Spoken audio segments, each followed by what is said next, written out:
Mena-Watch, der unabhängige Nahost-Thinktank. Welcome to a brand new episode of MENA Talks. Since early January, heavy fighting has erupted in Aleppo between the Syrian Transitional Government Forces and the Kurdish-led SDF units, especially in predominantly Kurdish-led districts. After the government forces brought these areas under their full control, the conflict swiftly expanded into the northeast regions of Syria. And on this topic, we welcome Dr. Dastan Jasim, a political scientist and associate fellow at the GIGA Institute, as well as a conflict researcher and activist. My name is Jasmin Arémi, an editor at Mena-Watch. Welcome, Dr. Jasim. To begin, could you describe your professional... Sorry, I need to start over. Okay. Could you start by outlining your professional and personal connection to Syria and particularly to the Kurdish regions, just so our listeners and viewers know who you are and why this is your field of expertise? Yes, well, I actually come from a Kurdish family. Well, my parents arrived in Germany as political refugees. My father was part of the resistance against Saddam Hussein back then, and my mother comes from the very city where Saddam Hussein also carried out that massive chemical gas attack in 1988. This means, in a certain sense, I naturally grew up always very close to the events stemming from my family's background. Right, I was born in Germany, but I've always been very close to the various discussions and conversations surrounding Kurdistan, because of my family background.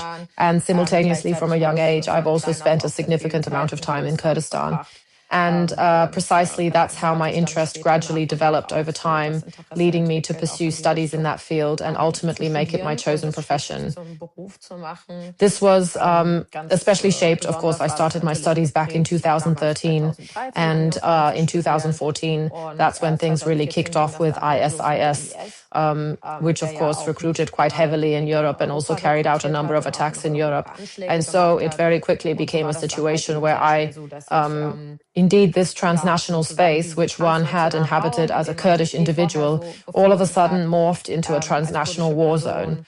This was because, quite naturally, these Islamist actors were not only operating abroad, but also conducting their activities right here in Germany, creating a very real and present threat for many.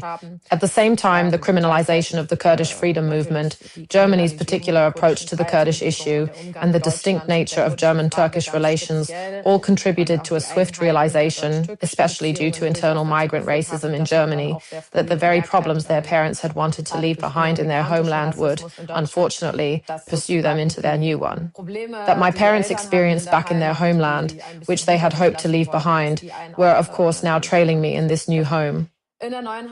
Consequently, during the 2010s and throughout my university studies, I intensely focused on these very subjects, delving deeply into security policy matters and extensively into political sociology. And so on and so forth in all four parts of Kurdistan.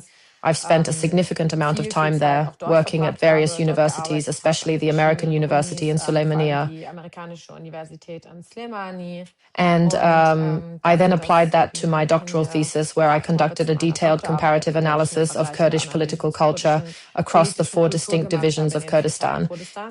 And it's like this, that these four parts of Kurdistan have always been such a significant and transnational space for us. My family, like most Kurdish families, always has friends, family, relatives, and so forth, scattered throughout the various parts of Kurdistan. Beyond that, it also truly constitutes a profoundly transnational political space. As I said, in the fight against ISIS alone, all parts of Kurdistan were naturally involved. That was a conflict which was, of course, geopolitical, but it also stretched along all of Kurdistan's borders. The entire southern flank of Kurdistan. And so it was a very, very significant topic. And then finally, I've naturally always been very much occupied with Iran. My parents' hometowns, they're located right on the border with Iran, and regrettably, the persistent presence of Iranian militias and other groups has consistently played a significant role there. And since then, precisely in 2022, when the revolution, I swiftly became quite active in the public sphere. I endeavored to address a void concerning the research and comprehensive reporting on the unique circumstances of Kurds within Iran, striving to bring more clarity and understanding to their specific situation situation through my efforts and investigations, especially since it was so often pushed into the background that this movement also largely started in the Kurdish areas. And yes, that's a bit of the background, and that was a very crucial aspect that needed to be highlighted more often. The PKK has typically always held a very significant position, or at least it was consistently brought up in media discussions. Has the position of these PKK groups and PKK-affiliated groups changed in any way because of this Syrian interim government in terms of their autonomy? So, as you just mentioned, has there been any change in terms of perspective or perhaps even in the actual influence exerted now? It's just that, well, of course, there's always been a close personal connection, you see. The PKK, as a complete and unified entity, has consistently functioned as a transnational organization, and it is quite undeniable that the foundational writings, especially those penned by Abdullah Öcalan, provide a profoundly critical basis for the manner in which these institutions are being structured and established within that region. In fact, it is also the case that there is communication. There is indeed communication between the PKK center in Kandil and what is happening in northeast Syria, but actually it is the case that, especially with the creation of the SDF in 2015, this changed very, very drastically, which also includes the command structures. The SDF has grown increasingly self-sufficient and it needed to operate autonomously.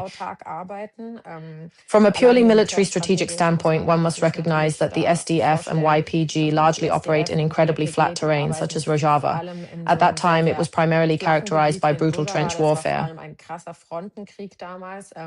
It was primarily urban warfare, whereas the guerrillas are truly accustomed to classic mountain guerrilla tactics, executing hit-and-run operations and similar strategies, which is a stark contrast. So, simply from a personnel perspective, the military lessons learned in this conflict, and the knowledge gained from collaborating with the United States, especially in the early years, when much of it revolved around working with US forces through GPS location tracking and aerial observation from the sky, were immense.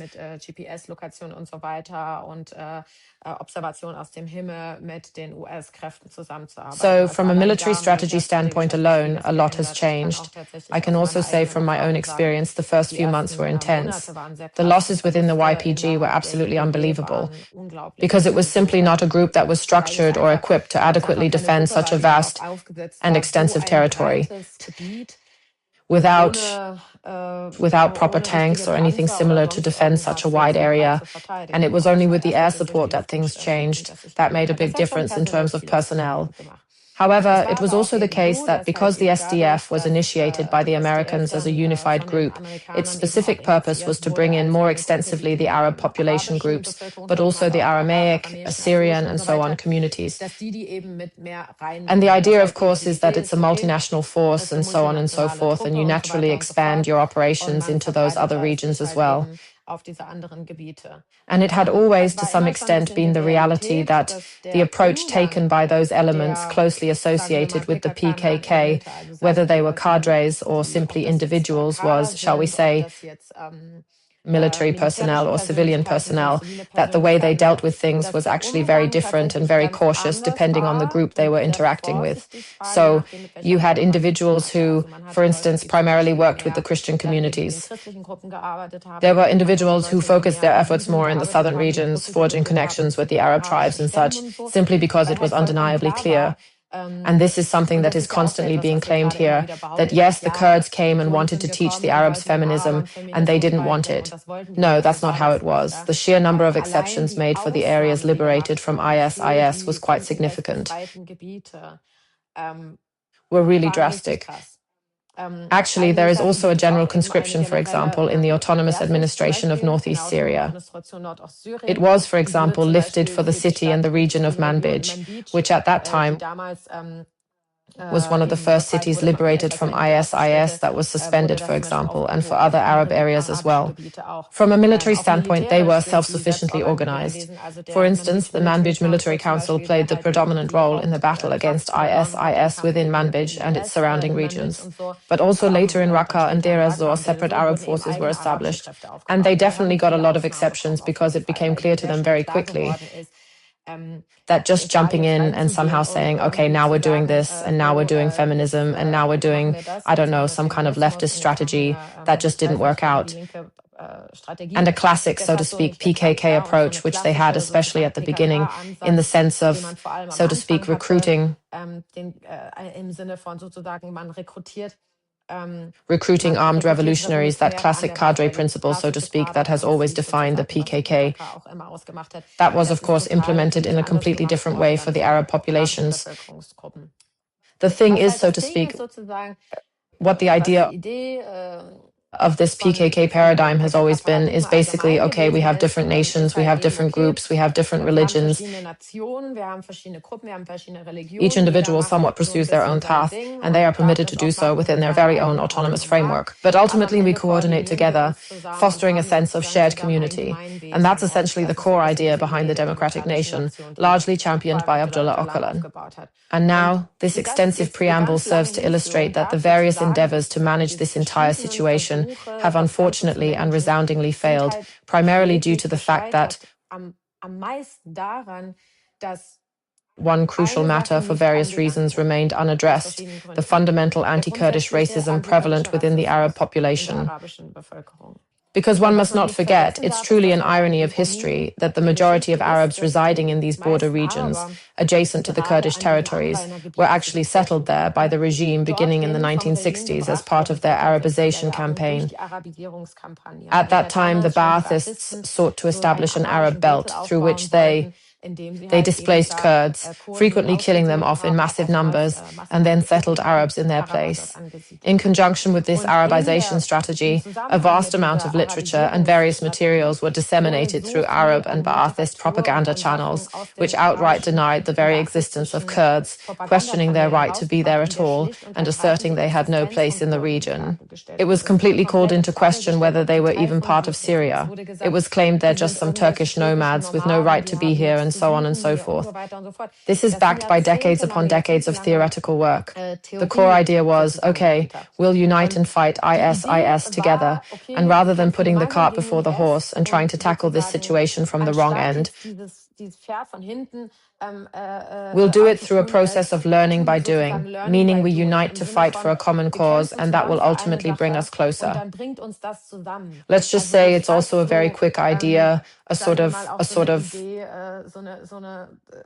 a way that was also kind of the idea behind NATO after the Second World War. The idea was that we defend ourselves together against something, and that is supposed to create some sort of shared space of values. And that has utterly failed, which clearly demonstrates just how deeply ingrained this particular racism truly is. And I've written texts about it already. Jolani and Shara, they are working on that right now. They operate with this imagined notion of a truly authentic Syria that genuinely belongs to the Arabs, and then you have the minorities, the groups that are somehow Zionist collaborators, and so on and so forth. And whether the PKK is there or not doesn't change that. And back in 2021, I actually wrote an article, also for the GIGA Institute, where I discussed this specific issue, the pretense from the Americans who essentially stated, you just need to distance yourselves from the PKK and everything will ultimately fall into place. And remarkably, that's exactly what the Kurds in Iraq were previously told. That's what they were told in the 90s. Distance yourselves from the PKK, help in the fight against the PKK, and then there will be no problems, and you will be totally integrated, and the other side will accept you. And that never happened. And we saw that in 2017, during the Kurdish independence referendum. The same slogans were used, and of course it's no coincidence that Mahmoud Abbas's Fatah party specifically declared, an independent Kurdistan is nothing short of a dagger plunged into the very back of the Arab body politic. Isn't that right? That actually reviews this very traditional classical literature, the mastermind behind this Arabization campaign in Syria, as well as the architect and driving force of it all. Ghalib Bilal himself also stated that, for instance, to establish a Kurdistan would be akin to establishing a Yehudistan. So, drawing a direct parallel to what Zionism is accused of, namely that it's completely fabricated, that this land and these people are somehow there and belong there. And that is the really, really deep issue, and that's what has shown that, so to speak. Organizationally, the PKK militarily, so to speak, it has changed so drastically and was so heavily dependent on this kind of cohesion, this marriage of convenience with the Arab tribes and the US, that it has simply collapsed. But also, ideologically, this reform of the PKK, moving away from the nation state towards a multicultural approach thing and so on, that it just didn't happen, it didn't work out. And that's a very difficult point. And we are now truly seeing, in this context, many people who are, let's say, very staunchly loyal sympathizers of the PKK and the history of the PKK, that they are now saying, no, the national question is simply the first question for us here. And of course, there are many other questions, but it's being made crystal clear to us in black and white. We gave 13,000 people to the fight against IS to build that trust, to show we are on your side and that we want to coexist with you. Yet, it achieved absolutely nothing. On the contrary, numerous Arab militiamen who had been fighting against Assad for years swiftly aligned themselves with Turkey. Together, they relentlessly pursued military operations from 2016 to 2019, beginning in Jarablus, then Afrin, and subsequently Serikani and Girespi. And this is truly a moment of profound shock and realization for many. And it's the same for me personally, I must confess. I've observed in my own personal circles that for many, it's becoming strikingly evident that when the going gets tough, we are indeed perceived as the outsiders. And I believe this sentiment is currently uniting Kurds across all political parties and ideological boundaries, reminding them yet again in this in this modern, in this supposedly advanced age we live in, reminding them again, it's still the same problem as 100 years ago. And that's why, yes, this entire PKK Damascus dynamic, it was actually so incredibly complicated and intricately unraveled. And how exactly do you manage the prisons in that situation? And for all Kurds, everything has now just completely and utterly collapsed to a single devastating point. Do they recognize us as a nation or not? Mm-hmm. You've already done an excellent job explaining it just now. It is in fact quite complicated. If you only really get your information from what's reported in the mainstream media, one honestly only ever knows a small fraction, and it's simply not enough. Could you perhaps, in a very clear and concise manner, briefly explain what has been unfolding since January, who the key players are, and perhaps recap the recent events from the past few days? Could you perhaps explain it in a very focused manner so that everyone can quickly grasp it, because I have a strong feeling that it's not being adequately reported in the media at the moment? Yes, it is, of course, a rather long story, and we've endured 15 years of civil war with various front lines. But fundamentally, especially since al-Shara's assumption of power, we've faced a situation where minorities in particular are being targeted to establish facts on the ground. However, it's primarily these HTS forces operating around. Ahmad al-Shara, who was formerly known as Abu Muhammad al-Jolani, leads this group called HTS, Hayat Tahrir al-Sham. They were previously the Al-Nusra Front, which was a sister organization of Al-Qaeda, and they have now come to power. And when they came to power, they immediately overran and took over most of the majority Arab areas. But the only regions that hadn't yet been completely taken over were primarily the Kurdish territories in the country's northeast. The sole exclave of this Kurdish autonomous zone was situated just north of Aleppo city, specifically the neighborhoods of Sheikh Maqsood and Ashrafiyeh. These districts have historically been places where Kurds have always lived actually for a very long time, for many centuries. They are traditional Kurdish neighborhoods. And by the way, this is true for many cities in Syria. In Damascus, Homs, and countless other cities, there have always been Kurdish quarters with a very long and storied past. And then what happened was that, especially during Assad's time, these neighborhoods saw a drastic increase in population, mainly because Assad had cracked down very hard on the Kurds. That's why this exclave, it sounds a little strange to put it this way, is 2 city districts outside this vast autonomous region. But regarding population density, that's a significant figure. And hundreds of thousands of Kurds live there in a very confined space. And that was, so to speak, the only territory they hadn't yet been able to completely seize, where the Kurds resided. And they made this particular deal a bit under a year ago, in March and April. In March, a general agreement was struck between General Commander Mazloum Abdi of the Syrian Democratic Forces, known as the SDF, and Shara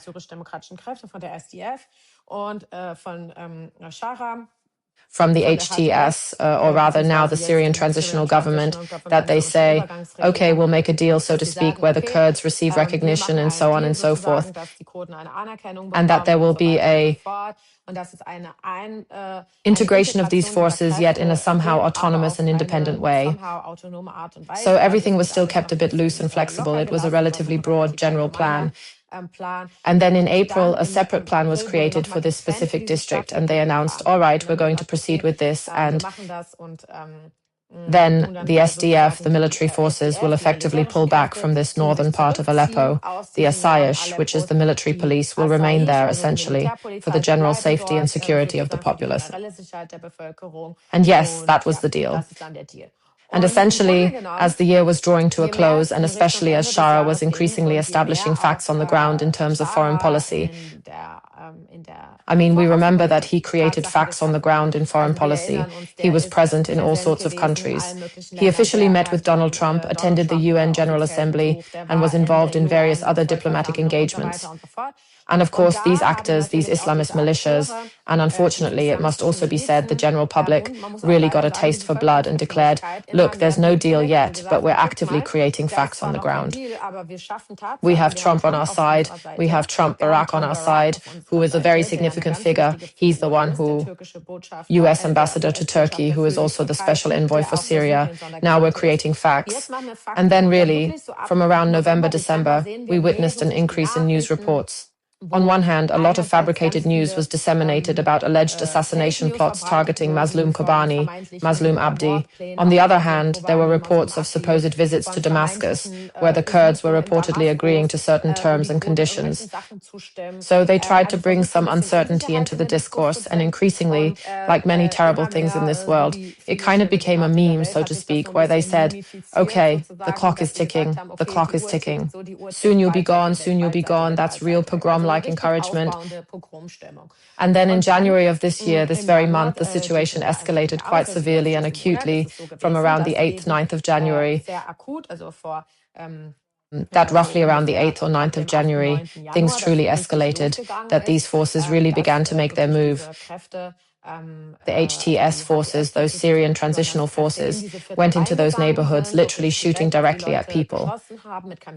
Kamikaze drones were used to attack individuals, along with various other methods. Instantly, these neighborhoods were completely evacuated. Indeed, as of this moment, over 100 individuals have already been killed and hundreds of thousands have been forcibly displaced from their homes. We're talking about 150 to 200,000 people who had to leave everything behind in an instant. Intriguingly, individuals were also denounced by Arab tribes who, until then, had coexisted harmoniously right alongside them. One particular tribe among these was actually well known for its collaboration with Assad, yet they have since opportunistically shifted their loyalties, ultimately compelling these people to become refugees and abandon their homes. And we're hearing from hundreds of people who were also kidnapped with absolutely no trace of them remaining. I have friends who are Kurds from these regions, and many of these individuals from within these city walls have been displaced not just once, but multiple times.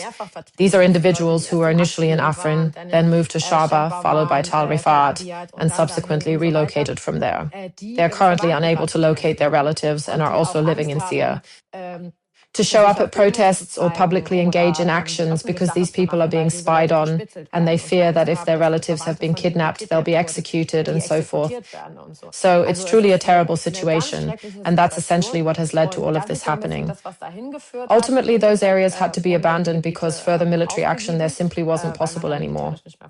Just a few days ago, there was a withdrawal, and then things started happening at lightning speed with all the Arab groups that were part of the SDF and genuinely present there. These were employed individuals, people earning good money and more.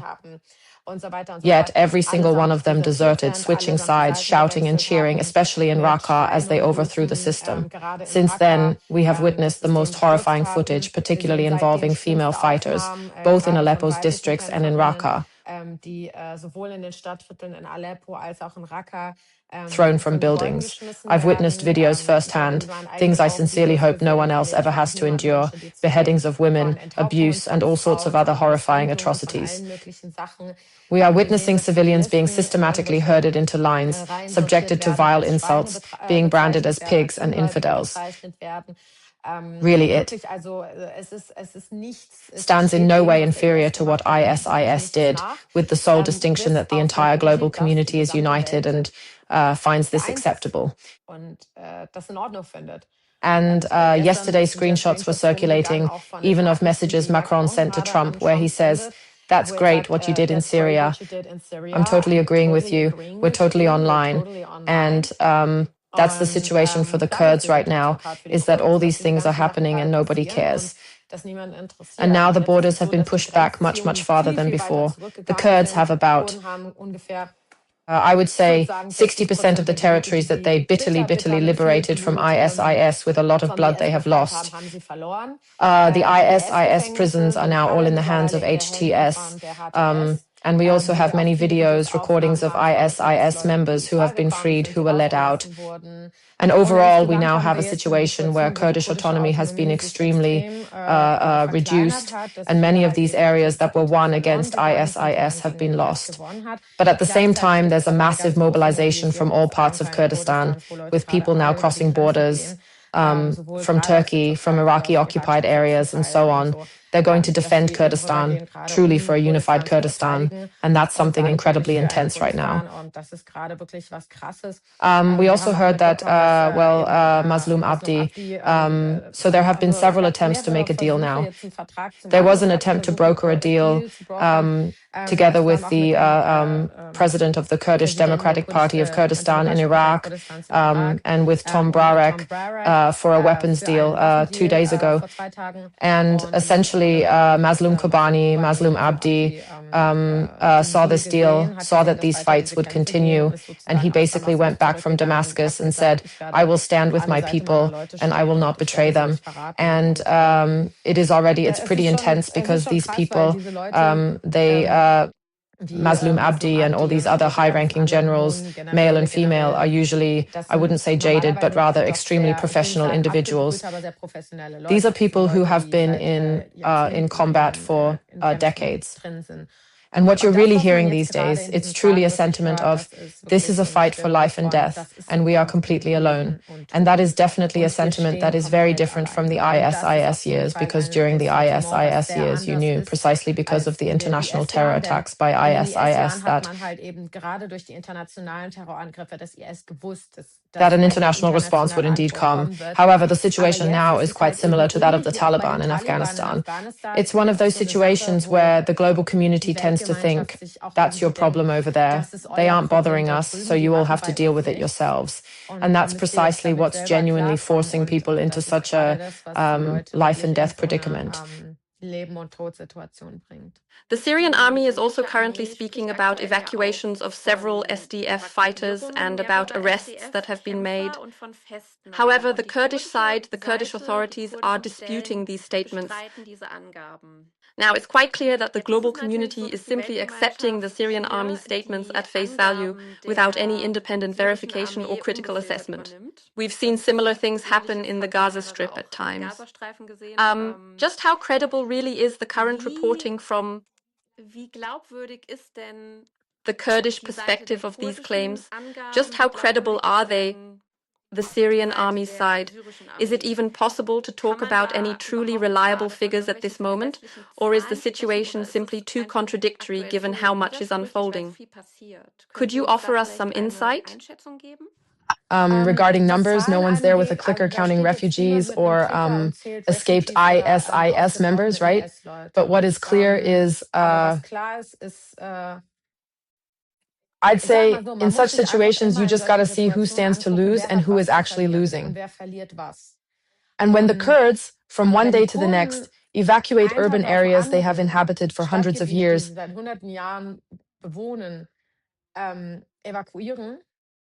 when people are on absolute high alert, when we have credible and geo-referenced videos showing people being killed, massacred on one hand, and on the other, these prison breaks are actually being carried out.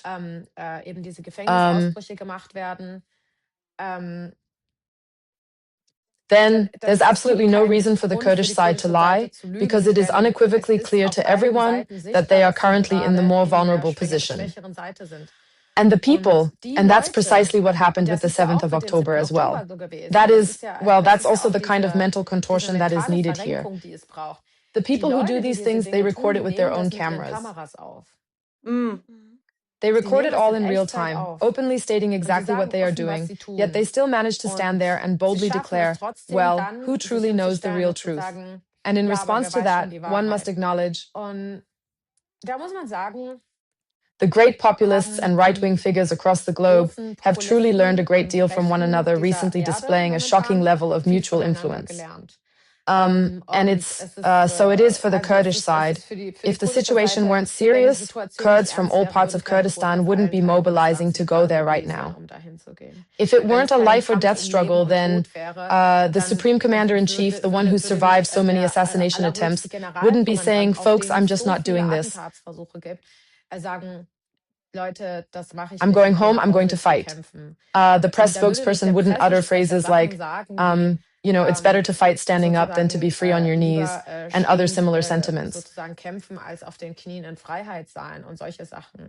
And the final thing that truly convinces me this isn't a both sides situation, particularly concerning the figures and accuracy, is, well, there's a quite unambiguous track record here. And that track record reveals wherever people reside under Islamist rule, they either perish or are forced to flee. Mm-hmm.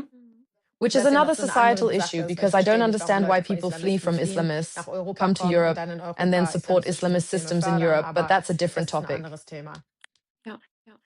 People can't stand living under this system. And on the other hand, with the autonomous administration of North and East Syria, there are so many. There has always been criticism of it. There has always been criticism. And what's interesting is every criticism the Arabs made also came from Kurds. It also came from people who aren't even in the political system. These criticisms also came from people within the system itself. This happened because these were legitimate critiques and issues that really needed to be worked on, all of which were quite possible to address within a pluralistic system. So it was about things like how is oil being extracted, or how is garbage being dealt with, or how will reconstruction be managed? Which city gets more reconstruction support, which less? How much power? What does bread cost? It was things like that. So when people talk about, yes, there was a lot of criticism of the SDS of Northeast Syria, of course there was criticism. There was also criticism of the fighting and of the fighters. There were also many proceedings, especially internal ones, where people faced corruption allegations and accusations. But these were the normal processes that occur in a diverse group of people, all striving to govern themselves. So it wasn't about things where it said, you're being ruled by people who think you're an infidel and that you should be beheaded, and they're going to do it now. And those are two completely different categories, and I think that's the framework in which one should consider and properly contextualize the numbers and facts. And let me just say, there's one thing I always find particularly intriguing from the viewpoint of those in the Middle East, primarily because the perspective on the Kurds is so vastly distinct from that on the Palestinians. People always say things like, yeah, but you Kurds, why can't you just get along? They're your own brothers, and so on and so forth. And truly, the last significant point that one can make about this is, does anyone honestly believe that Kurds would have been enduring this terrible, cruel, all-consuming struggle for a century if there were truly no other alternative? If a safe, good, and honest life were possible within the very countries where they currently reside? Well, people who believe in all-encompassing CIA conspiracies, they probably think that, and they likely believe that we are simply one enormous inside job. But regardless of which biographical perspective one examines, the life of a Kurdish individual is undeniably unbearable given the circumstances we currently endure, whether that be in Turkey, Iran, Iraq, or Syria. And the only viable solution that actually exists for them is to gain autonomy. And that's where the numbers play a significant role, you know? I find what you just said very interesting, and I'd like to flip the question around for a moment. There's officially a declared ceasefire in effect right now. That's also what international agencies are always emphasizing. But which actors could possibly have an interest in continuing these fights? And I think that already explains a lot. Yes, well, it's clear that first and foremost, Turkey wants this. Turkey's primary goal is for these Islamist groups, these extremist forces, to establish facts on the ground, thereby seizing control and taking over the entire situation, so to speak. And the thing is, for the Americans, they absolutely and desperately want to pull out of Syria. Well, Trump especially wants to get out of Syria. He doesn't want any more boots on the ground. And the justification for Trump being there was primarily the mission against ISIS. It was never a mission that involved anything related to the Kurds or their humanitarian plight, which was certainly different in Iraq.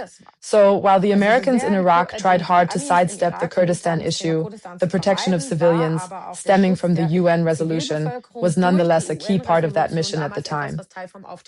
That never occurred in the Kurdish situation.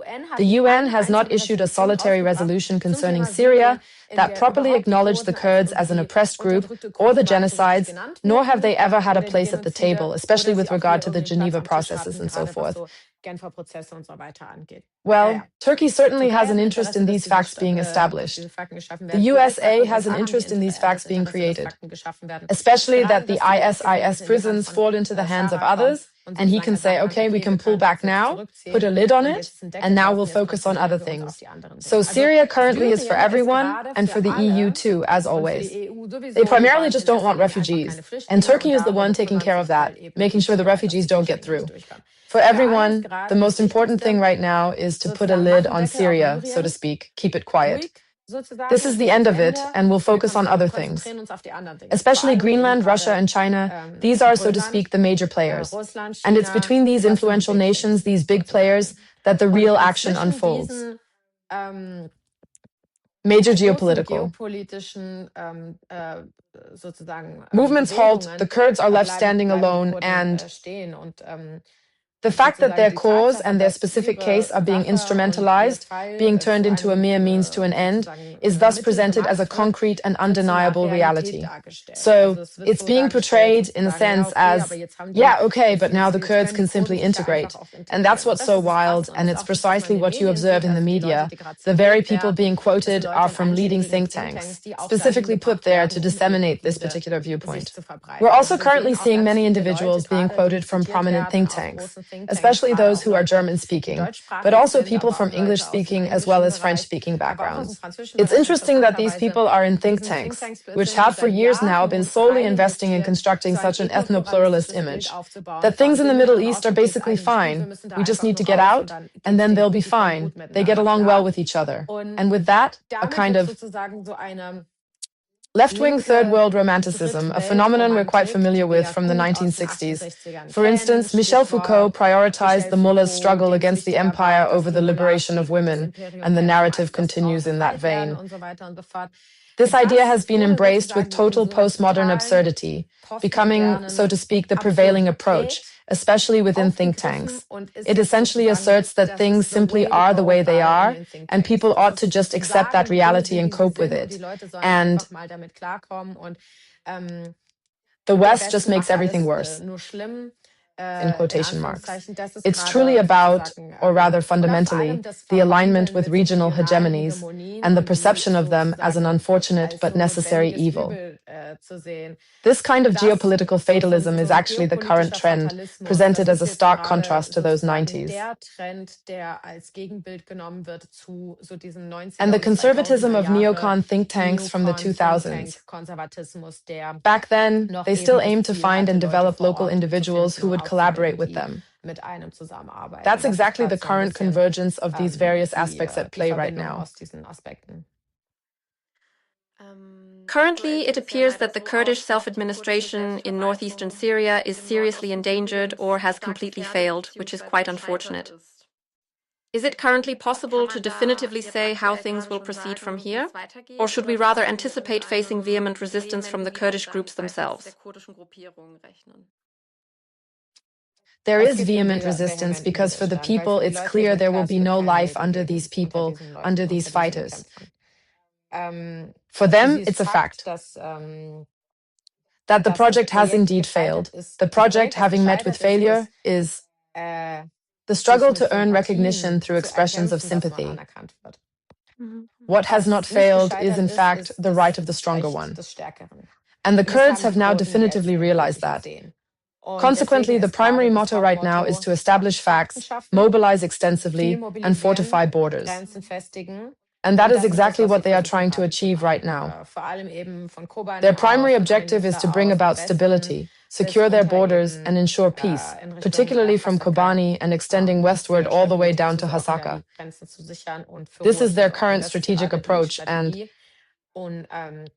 honestly, I truly don't see any other scenario unfolding. The Kurds are pouring all their energy into this, and that is their sole focus at the moment. And I believe that's something that the West will truly never fully grasp, because actually the politics of the Arab world revolves a lot around. Firstly, it is a world where there's just this incredibly severe amnesia when it comes to the matter of violence. So whether it is the Islamists in Algeria, or perhaps it's the Muslim Brotherhood in Egypt, or Saddam in Iraq, or Assad in Syria, the worst dictatorships, the worst mass murderers, the worst Islamist atrocities, all of it happens. And when such violence originates from their own compatriots and fellow believers, the Arab world is very quick to declare, all right, let's just sweep this under the rug, grant amnesty, and pretend it never happened, moving forward. What's the next deal we can make? And something the West will never understand is that it's not like that for the Kurds. For them, every single genocide, every single massacre, each one matters deeply to their collective memory and future. All of this is significant, especially because the focus is solely on defense. The Kurds do not launch aggressive wars. It is always about the defense of what they possess, about how they can somehow manage to hold on to it. And that's an entirely different logic, because, as we've witnessed, if the Kurds were to operate like Hamas, they would have utilized tunnels in Aleppo, concealed themselves within the civilian populace, and allowed bombs to keep falling, ensuring the images were brutally stark, so they could declare, all right, look here, all these folks are perishing. Please do something. The Kurdish mind doesn't work that way. And always ensuring that the maximum number of people survive and these defense lines are fully maintained. That is the ultimate priority right now. And the implications for the current situation are that the Kurds now effectively have to defend their autonomy, while concurrently the remaining ISIS structures have essentially experienced a resurgence. Many ISIS fighters have managed to escape from prison, or they've been set free. What impact does this have on us and on European security, on Kurdish security? What dynamics can we expect to see now? Well, above all, one can anticipate that these individuals, as previously stated, concerning the keyword Arab amnesty and amnesia policies, will integrate themselves seamlessly into the ranks of HTS. That has indeed long been the case, and it has already been the established practice in recent years. People from American military circles have openly stated and admitted this before. The HTS and ISIS axis has always existed, even if ideologically somewhat distinct. Practically and tactically, it has always been present. They will align themselves with the HTS groups alongside the tribes, and they will simply continue this. And this will be a situation in the coming years that will closely resemble Iraq back in the 2000s. There, countless and endless acts will now take place, ranging from horrific suicide bombings to brutal massacres, to various hit-and-run operations, and even to dubious ISIS checkpoints deep in the desert where rival soldiers will be mercilessly killed.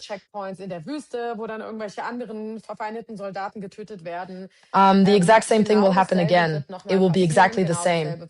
This will go on for years, and then, in the end, someone will eventually have won this battle of the fittest, this struggle for power, It's vital for the Kurds to succeed, just as the Iraqi Kurds did back then, by primarily focusing on their autonomy, concentrating on establishing an external pathway, having avenues to the outside, effectively sealing off their borders from these Islamists, and most importantly, forging a strong intra-Kurdish axis among themselves through which that commerce, transport, and other related activities can seamlessly run. And that is the main priority right now. And in a worst-case scenario, where these HTS fighters take over completely, we're definitely going to see a significant movement of refugees. That's truly what I'd say. I mean, we actually witnessed that in Afrin. When the Islamist forces took over, 85% of the Kurdish populace was either killed or forced to flee. And it's only going to get even worse, especially in the Kurdish regions. That's simply how I see it unfolding there. In the international news coverage, it's really always just the SDF that is mentioned, or the Democratic Union Party. However, there are many other political parties that represent a significant and relevant force, for example, the Kurdish National Council. However, I believe they, from a thoroughly oppositional stance, quite positively described interim President al-Sharar's decree in the first phase. To what extent do these internal conflicts also play a significant role in defending the autonomy of the Kurdish territories right now? I don't think so. Well, right now, those are folks, I mean, the people who are crossing over the border, going to another country. And I mean, this Kurdish National Council, the KNC, they are very close to Barzani and have worked with Turkey multiple times because they thought they would get a better deal out of it. And even there, you can see, regardless of political party or any other factor, it's profoundly clear to everyone right now that this is truly a matter of life and death. People collaborating and doing things like that, that has always happened. But everyone sees now it's life and death. It's like with ISIS. It was exactly the same with ISIS, where there was also competition between the parties and so on. But I want to remind you that if you went to the front lines in Kirkuk back in 2015, where the KDP and PUK, the two major Kurdish parties in Iraq, as well as PKK forces who had moved down to provide assistance, they were there, truly front to front, shoulder to shoulder. That's the situation.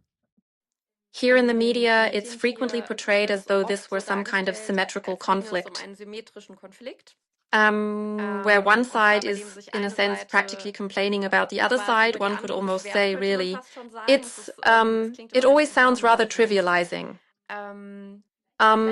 Perhaps you could briefly outline which crucial aspects or dynamics, in your opinion, consistently remain completely underexposed, and what urgently needs to be improved in reporting to achieve a better understanding of the conflict. Well, I once, a few months ago in Fathom magazine, I wrote an article that I titled White Feminism, White Orientalism. In it, I discussed this phenomenon of white women in journalism who go into the Middle East and develop this tremendous love for pretty much everything they happen to find there. And their whole job is simply to go out there in public and essentially say, listen, folks, you've got it all wrong, and actually everything's perfectly fine and in order.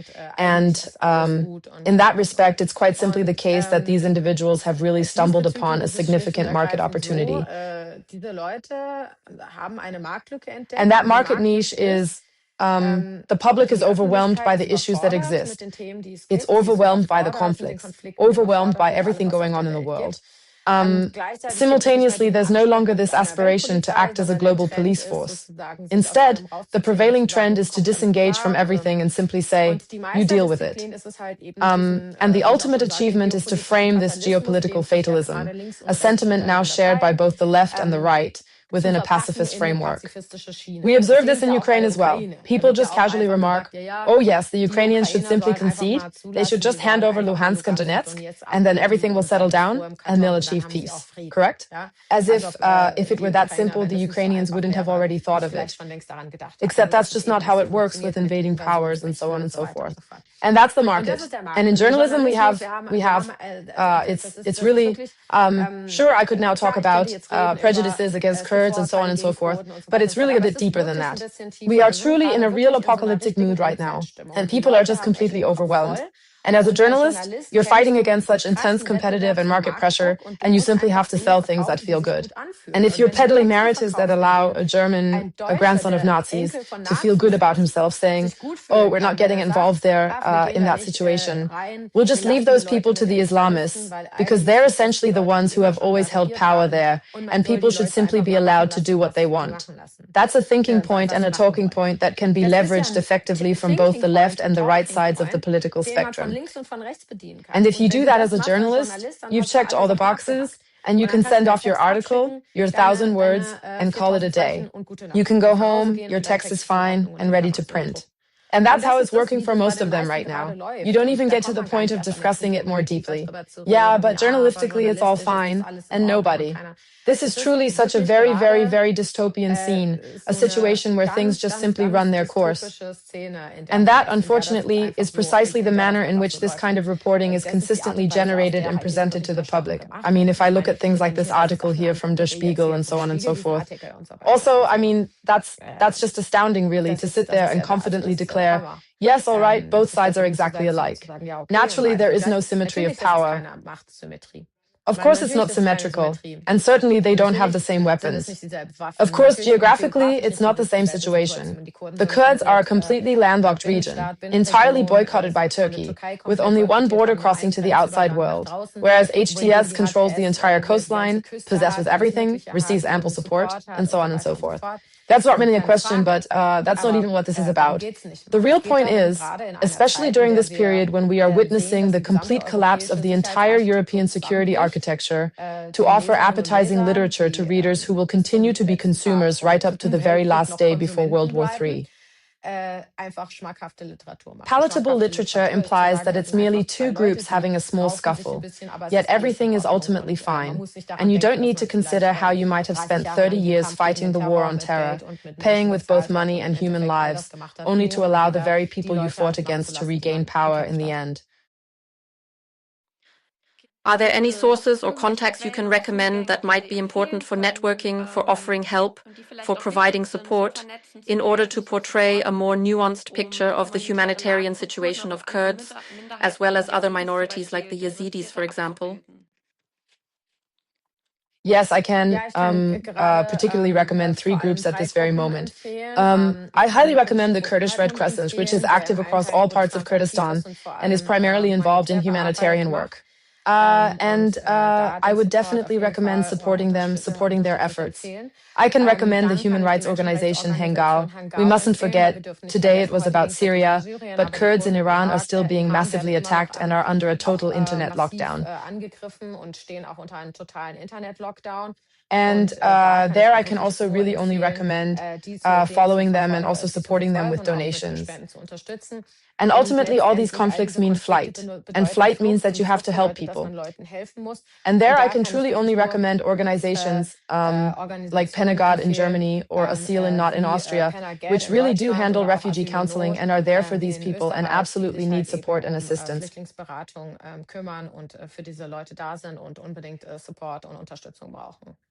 We'll also gladly link them in the text below the interview. Thank you for the discussion, Dr. Jasim. And for your input on Syria's current situation. Thank you for your time. Thank you very much. Thanks. Many thanks to Dastan Jasim for the current analysis of the situation in Syria. If you enjoyed this episode, please subscribe to our YouTube channel and activate the bell. You can always find more discussions, background information, and lectures on our channel at www.Mena-Watch.com or on YouTube. And my name is Jasmin Arémi. Until the next MENA Talk. Mena-Watch, der unabhängige Nahost-Thinktank. Besuchen Sie auch unsere Website. Dort finden Sie täglich neue aktuelle Berichte und ausführliche wissenschaftlich fundierte Hintergrundanalysen zur Geschichte und Gegenwart der MENA-Region.